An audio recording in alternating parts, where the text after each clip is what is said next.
অনেকগুলো কবিতার সামারি নিয়ে আলোচনা করব। ২-১ লাইনের সামারি হবে। যারা আগে সিলেবাস সম্পর্কে ধারণা রাখেননি, পড়েননি, তাদের জন্য নাইট বিফোর এক্সাম বা পরীক্ষার আগের রাতের প্রিপারেশনের জন্য হচ্ছে এই ভিডিওগুলো করা। আমি আগে একটা ভিডিও আপলোড দিয়েছি। টোটাল আমি ৩টার মতো ভিডিও আপলোড করব। ৩টা ভিডিও ভালোভাবে দেখলে আশা করি ভালো একটা প্রিপারেশন পরীক্ষায় রাখতে পারবেন ইনশাআল্লাহ। প্রথমেই আমাদের আছে উইলিয়াম ব্লেকের কবিতা। ২টা ভার্সন, ২টা বই থেকে কবিতাগুলো আছে, songs of innocence and songs of experience. প্রথমে সংস অফ ইনোসেন্সের কবিতাগুলো আমরা দেখে নেই। ইন্ট্রোডাকশনের সামারি হচ্ছে এ পাইপার হেয়ার্স, একজন পাইপার, একজন বংশীবাদক হেয়ার্স দেখেন বা শুনেন এ ভিশন অফ এ চাইল্ড, একটা চাইল্ডের ভিশনকে তিনি শুনতে পান, চাইল্ডকে তিনি দেখেন, বাচ্চাকে, টেলিং হিম, যে তাকে বলছে টু সিং, গান গাইতে, অ্যান্ড রাইট সংস অফ ইনোসেন্সের ব্যাপারে গান গাওয়ার জন্য তাকে বলছে। অর্থাৎ একজন রাখাল বংশীবাদক মেঘের উপর একটি শিশুকে দেখতে পান, ওই শিশু তাকে বাঁশি বাজাতে বলে, তারপর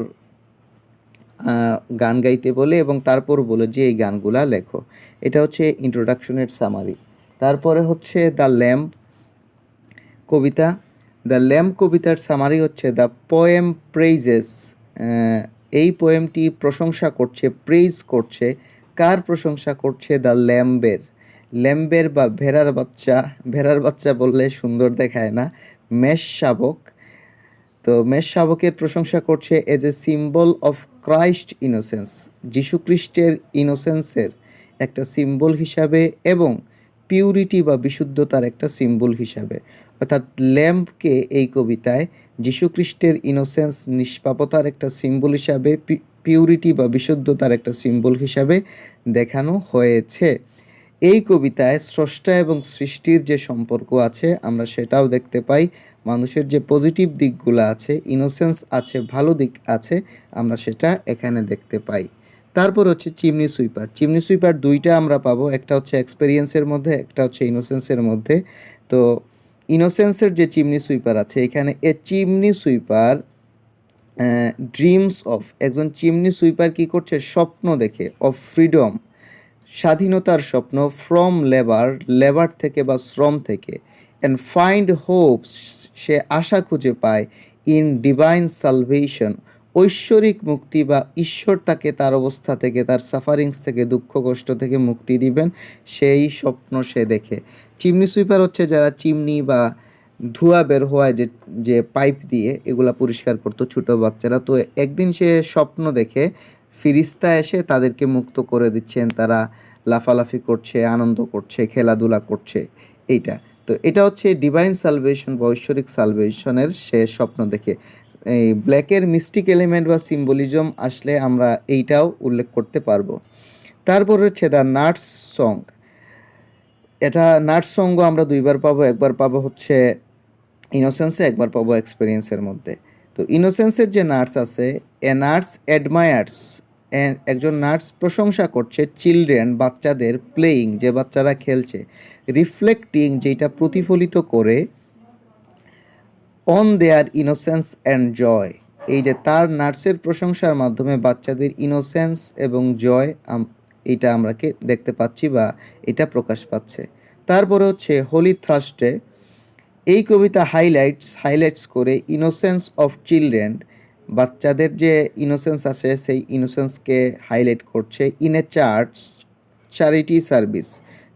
চ্যারিটি সার্ভিসের মধ্যে বাচ্চারা যে আনন্দ লাভ করছে, ইনোসেন্স পাচ্ছে, সেটার মধ্যে তাদের আনন্দকে প্রকাশ করা হয়েছে। কন্ট্রাস্টেড, যেটা বিপরীত, উইথ সোসাইটাল ইনজাস্টিস, সামাজিক অবিচারের সাথে যেটা হচ্ছে ইনজাস্টিস বা বিপরীতমূলক অবস্থানে আছে, অর্থাৎ সামাজিক অবিচার, শোষণ, বঞ্চনার বিপরীতে বাচ্চাদের জয় আমরা দেখতে পাচ্ছি কোথায়? In a church charity service, একটা চার্চের চ্যারিটি সার্ভিসের মধ্যে। ওকে, ইনোসেন্সের গানগুলো আমরা শেষ করলাম। এবার হচ্ছে সংস অফ এক্সপেরিয়েন্সের ইন্ট্রোডাকশন মানে ইন্ট্রোডাকশন নামে একটা কবিতাই আছে। দ্য পোয়েট ডেসক্রাইবস, পোয়েট বর্ণনা করছেন, the arrival of a bird, একজন বার্ডের আগমন, ব্রিঙ্গিং ওয়ার্নিংস, যিনি ওয়ার্নিং নিয়ে আসছেন, অর্থাৎ সতর্কবাণী নিয়ে আসছেন, এন্ড কলিং ফর চেঞ্জ, এবং চেঞ্জ হওয়ার জন্য, পরিবর্তিত হওয়ার জন্য তিনি কল করছেন, মানবজাতিকে ডাক দিচ্ছেন। বার্ড মানে হচ্ছে একজন প্রফেটিক পার্সন, যিনি প্রেজেন্ট, পাস্ট এবং ফিউচার দেখতে পান। তো বার্ড পৃথিবীর মানুষকে বলেন, তোমরা ডিউই গ্রাস থেকে, শিশির ভেজা ঘাস থেকে, মানে ম্যাটারিয়ালিস্টিক বা পার্থিব জগৎ থেকে বের হয়ে আসো, ঐশ্বরিক যেই শক্তি আছে সেই দিকে তোমরা যাও, সেই দিকে তোমরা এগিয়ে যাও।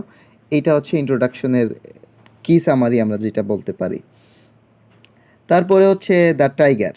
আমরা ল্যাম্ব পড়ছিলাম না ইনোসেন্সের মধ্যে, ল্যাম্বের ঠিক অপোজিট হচ্ছে টাইগার।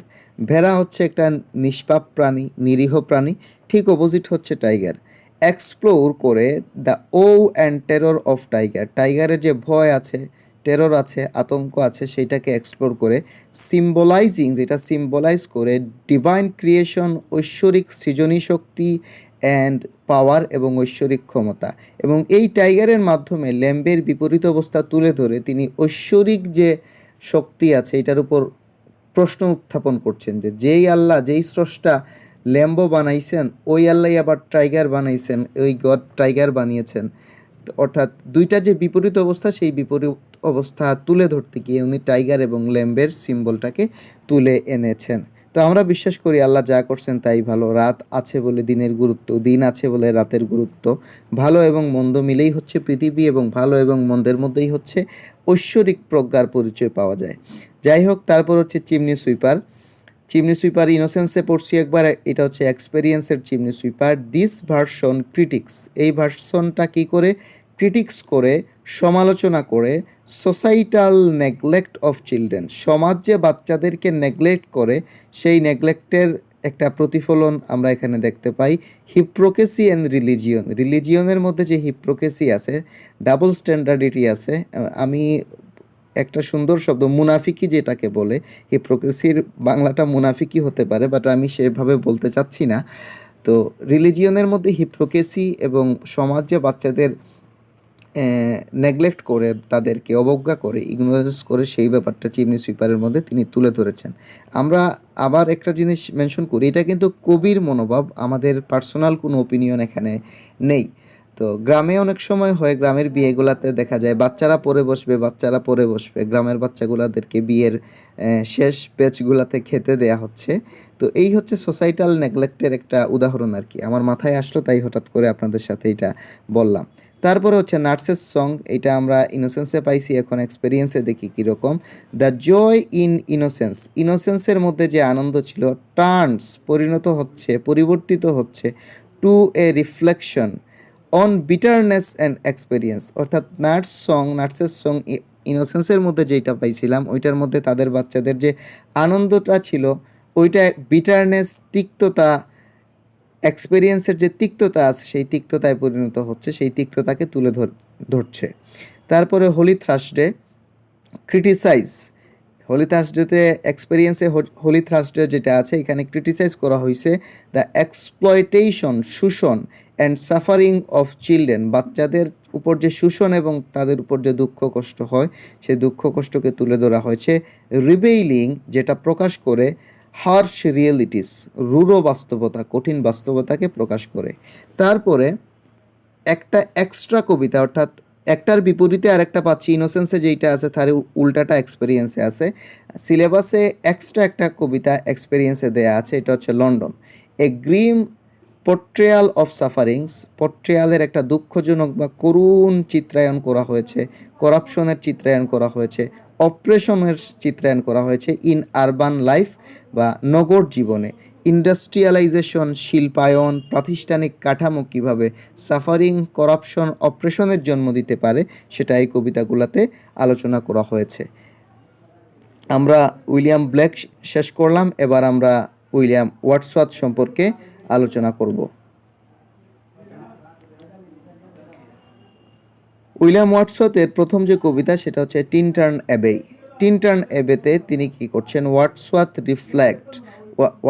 রিফ্লেক্টস করছেন, প্রতিফলিত করছেন on his past and present experience, তার অতীত এবং বর্তমান অভিজ্ঞতা, উইথ নেচার, নেচারের সাথে।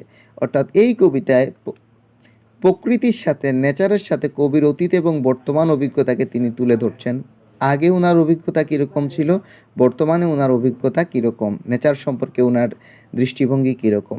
ফাইন্ডিং সোলাস, তিনি সান্ত্বনা খুঁজেন, অ্যান্ড স্পিরিচুয়াল ইনসাইট, এবং তিনি আধ্যাত্মিক যে প্রজ্ঞা আছে, ইনসাইট আছে, দৃষ্টি আছে, সেটা খুঁজেন। কিসের মধ্যে খুঁজেন? নেচারের মধ্যে খুঁজেন। তারপর হচ্ছে ইমমর্টালিটি ওডে। ইমমর্টালিটি ওডের আরেকটা নাম হচ্ছে গ্রেট ওড বলাও হয় এটাকে। এটা সেলিব্রেটস করে, উদযাপন করে, গ্লোরিফাই করে দ্য জয় অফ চাইল্ডহুড, চাইল্ডহুডের জয়। অর্থাৎ এই কবিতায় মূলত চাইল্ডহুডকে গ্লোরিফাই করা হয়েছে, প্রেইজ করা হয়েছে, এটার স্তুতি বর্ণনা করা হয়েছে, প্রশংসা করা হচ্ছে।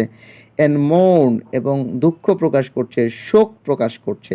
The loss of innocence, innocence যে হারিয়ে যায় বয়সের সাথে, বাচ্চাকালের যে মাসুম নিষ্পাপ যে মনোভাব ছিল সেটা যে হারিয়ে যাচ্ছে, সেটার জন্য তিনি মৌন করছেন, দুঃখ করছেন। And divine connection in adulthood, এই যে ইনোসেন্স অ্যান্ড ডিভাইন কানেকশনটা যে অ্যাডাল্টহুডে হারিয়ে যাচ্ছে, সেই হারিয়ে যাওয়ার উপর তিনি মৌন করছেন, তিনি দুঃখ করছেন। তারপর একটা কবিতা, it is a beauteous evening, calm and free. It describes, এটা বর্ণনা করছে, এ ট্রাঙ্কুইল, একটা নীরব শান্ত শান্ত ইভিনিং, বিকাল, ব্লেন্ডিং ন্যাচারাল বিউটি, যেটার মধ্যে ন্যাচারাল বিউটি মিলে গেছে উইথ স্পিরিচুয়াল কন্টেম্পলেশন, আধ্যাত্মিকতার সাথে এই ন্যাচারাল বিউটিটা মিলে গেছে।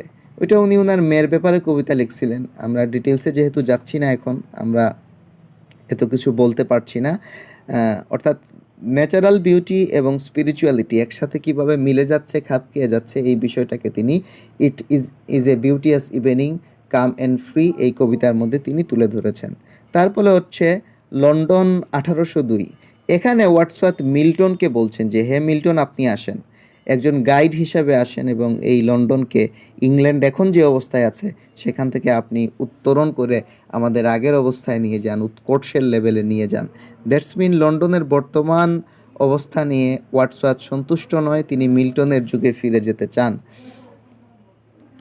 তারপরে হচ্ছে শি ডুয়েল্ট এমং দ্য আনট্রোডেন ওয়েস, এটা হচ্ছে tribute to Lucy. Lucy poem নামে ওয়াটসওয়ার্থের কিছু পোয়েম আছে, এটা হচ্ছে লুসি পোয়েম, একটা লুসি পোয়েম। এটা লুসির প্রতি একটি গাথা, লুসিরে ট্রিবিউট করা হয়েছে।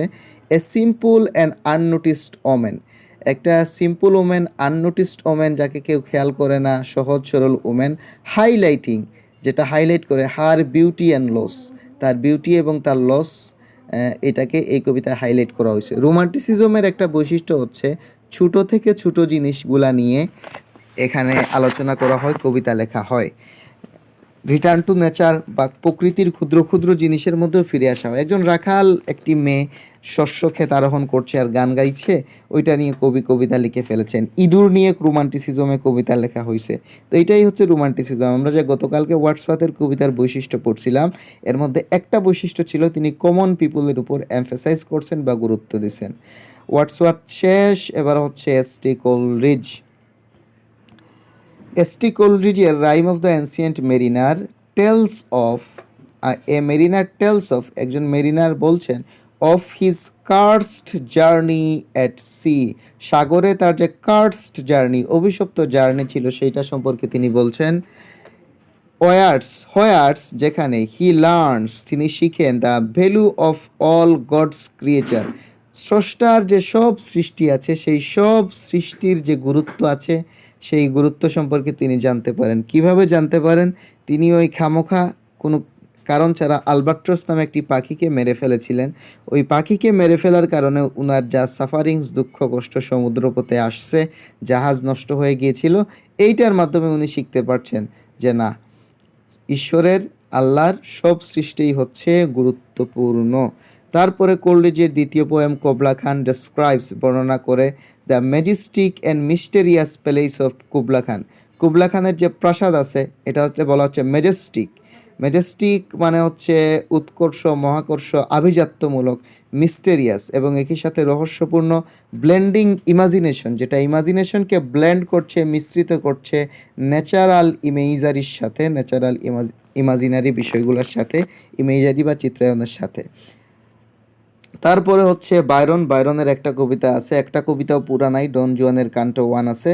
এটা হচ্ছে a satirical take on love and morality, love এবং মোরালিটির উপর এটা হচ্ছে একটা কবিতা, স্যাটায়ার কবিতা। Narrating Don Juan's early romantic escapades, Don জুয়ানের যে আর্লি রোমান্টিক স্কেবিডিস আছে, রোমান্টিক প্রবণতা আছে, সেই প্রবণতাকে তুলে ধরছে। অ্যান্ড দ্য হিপ্রোকেসি অফ সোসাইটি, এবং সোসাইটির যে হিপ্রোকেসি আছে, মুনাফিকি আছে, ডাবল স্ট্যান্ডার্ড আছে, সেটাকে তিনি তুলে ধরছেন। তারপরে আমরা আসছি পিবি শেলি। পিবি শেলির দুইটা পোয়েম আছে, একটা হচ্ছে অট্টু স্কাইলার্ক। এটা সেলিব্রেটস করে the skylark as a symbol of pure unstrained joy and creativity.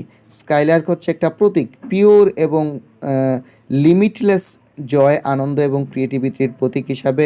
Adonis কবিতা উনি লিখেছিলেন জন কিটসের জন্য, এটা হচ্ছে একটা pastoral elegy. Mourning the death of poet John Keats, যেটা জন কিটসের মৃত্যুর জন্য দুঃখ প্রকাশ করছে। কন্টেম্পলেটিং ইমমর্টালিটি থ্রু আর্ট, এবং আর্টকে কন্টেম্পলেট করতেছে, আর্টের কথা বলতেছে যে ইমমর্টালিটিটা আর্টের মধ্যে দিয়ে কি হয়, বেঁচে থাকে। কিটস মারা গেলেও কিটসের কবিতার মধ্য দিয়ে কিটস আমাদের মধ্যে জীবিত থাকবেন। তারপরে আসি জন কিটস। আমি জানি না, ল্যাপটপের চার্জ শেষ হয়ে যেতে পারে, কিটস শেষ হইলে বাকিগুলা শেষ হয়ে যাবে, মানে সব শেষ হয়ে যাবে আর কি, সামারিগুলা। Ode on melancholy, the poem advises, এই পোয়েম অ্যাডভাইস দেয় on dealing with sadness and melancholy, melancholy দুঃখ এবং বিষাদের সাথে, বিষণ্ণতার সাথে তুমি ডিল করো, এটাকে অ্যাভয়েড করো না, ইনস্টিড অফ এসকেপিং ইট, এটার সাথে থেকে পালিয়ে যাওয়ার পরিবর্তে। কিটস সাজেস্ট করছেন embarrassing the fleeting of beauty of life, জীবনের যে বিউটিটা হারিয়ে যাবে এই বিউটিকে এমব্রেস করো, আলিঙ্গন করো। ফাইন্ডিং জয়, আনন্দ খুঁজে পাও, ইভেন ইন সরো, দুঃখের মধ্যে। অ্যাজ দে আর ইন্টারউইংড, একটা হচ্ছে মানে একটা পাখির যেভাবে দুইটা ডানা, এভাবে তারা হচ্ছে ডানার মতো, একটা হচ্ছে দুঃখ আর একটা হচ্ছে আনন্দ, জীবনের দুইটা সাইড। তারপরে ওডনে গ্রিসিয়ান আর্নস, এটা হচ্ছে টাইমলেস বিউটি। গ্রিসিয়ান আর্নের মধ্যে যেগুলা আঁকা ছিল, আর্ন মানে হচ্ছে ফুলদানি, ফুলদানির মধ্যে যে বিভিন্ন চিত্র আঁকা ছিল সেই চিত্রগুলো সম্পর্কে কিডস বলছেন, সেগুলো হচ্ছে টাইমলেস বিউটি, এগুলো চিরকাল থাকবে। এগুলো frozen senses on the urn evoke thoughts of art permanence, art চিরস্থায়ী যে থাকবে সেই থটসকে এটা এই চিত্রগুলো প্রকাশ করছে। ভার্সেস লাইফ ট্রান্সাইন্স, মানে হচ্ছে জীবনটা শেষ হয়ে যাবে একদিন, কিন্তু আর্টটা চিরকাল থেকে যাবে। এই যে আর্ট ওভার লাইফ একটা প্রশ্ন আছে, এইটার আনসার কিন্তু আমরা এটা থেকে করতে পারবো। ইনক্লুডিং দ্য ফেমাস লাইন, এবং কিটসের একটা ফেমাস লাইন যেটা অনেক পরীক্ষায় অনেক জায়গায় আসে, সেটা কি, truth beauty is truth, truth beauty, সত্যরই সুন্দর, সুন্দরী সত্য। তারপরে ode to a nightingale, this odes explore poet's longing, পোয়েটের আশাকে এক্সপ্লোর করছে, ফর এসকেপ, পালিয়ে যেতে, into the immortal world of nightingale song, নাইটিঙ্গেলের গানের মধ্যে যে ওয়ার্ল্ড আছে, বিশ্ব আছে, তিনি সেখানে হারিয়ে যেতে চান। Kids contrast the birds care free existent, এই পাখির যে কেয়ার ফ্রি মুক্ত অস্তিত্ব আছে সেটাকে তিনি তুলনা করছেন হিউম্যান সাফারিংসের সাথে। Grappling with the themes of mortality and immortality, এবং মর্টালিটি ইমমর্টালিটির থিমটা এই তুলনার মধ্যেও প্রকাশ পাচ্ছে। তারপর on first looking into Chapman's Homer, Chapman একজন গ্রিক লেখক, তার হুমার, চ্যাপম্যান হচ্ছে ইংলিশ লেখক, তিনি হুমারের বইয়ের অনুবাদ করেছেন এবং কিটস সেটা পড়েছিলেন। Keats expresses the excitement and awe, তিনি যে উত্তেজনা এবং ভীতি পাচ্ছেন সেটাকে তিনি তুলে ধরছেন। হি ফেল্ট, যেটা তিনি অনুভব করেছিলেন, বুঝতে পেরেছিলেন। আপন রিডিং জর্জ চ্যাম্পসম্যান ট্রান্সলেশন অফ হুমার, হুমারের যে ট্রান্সলেশনগুলো চ্যাম্পম্যান করেছেন, ওই ট্রান্সলেশনগুলো পড়ে কিডস যে আনন্দ পেয়েছেন, যে উত্তেজনা পেয়েছেন, সেটার ব্যাপারে তিনি কথা বলছেন। হি লিঙ্কস দ্য এক্সপেরিয়েন্স, তিনি এই এক্সপেরিয়েন্সকে লিঙ্ক করছেন, সংযোগ করছেন, to discovering a new world, একটি নতুন পৃথিবী আবিষ্কারের সাথে। ওর এ প্ল্যানেট, অথবা এমন একটি গ্রহ। Capturing the wonder of literary exploration, literary এক্সপ্লোরেশনের বা সাহিত্যিক আবিষ্কারের যে গুরুত্ব আছে সেই গুরুত্বকে তিনি সেখানে তুলে ধরছেন। তো সবাই ভালো থাকুন, সুস্থ থাকুন। খুব দ্রুত গতিতে আমি সামারিগুলো বলে গেছি। কারো যদি বুঝতে সমস্যা হয় তাহলে প্রশ্ন করতে পারেন। আশা করি কিছুটা হলেও আপনাদের উপকারে আসবে। দেখা হবে অন্য আরেকদিন অন্য একটি ভিডিওতে। আসসালামু আলাইকুম ওয়া রাহমাতুল্লাহ।